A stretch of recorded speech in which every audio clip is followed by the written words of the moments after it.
Программа «Между тем». Я, Дмитрий Аргунов, говорю вам здравствуйте.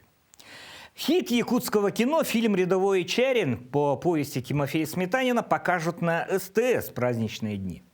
Напомним, фильм был задуман Аркадием Новиковым, ушедшим из жизни комиком, и первоначальный вариант, я полагаю, больше основывался на литисточнике и должен был быть своего рода якутским Теркиным. После смерти Аркадия Новикова экранизацию продолжили его друзья из киностудии «Магдис». В итоге завершила работу Якутская республиканская киносеть, поручив доделать фильм рекламному режиссеру Дмитрию Кольцову. И не ошиблись. Пандемийные ограничения не дали в полной мере реализовать кассовый потенциал фильма, что с лихвой было компенсировано цифровыми платформами. Лишь на Ютубе фильм набрал свыше 12 миллионов просмотров.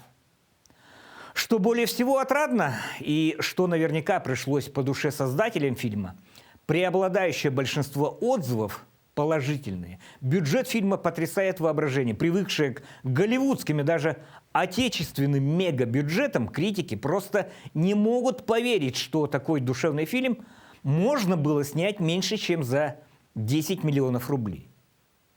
При этом в новых реалиях, когда крупнейшие мировые дистрибьюторы просто не видят Россию в качестве прокатной площадки, уроки не только Чарина, но и других якутских фильмов должны взять на вооружение не только якутские кинематографисты, но и российские.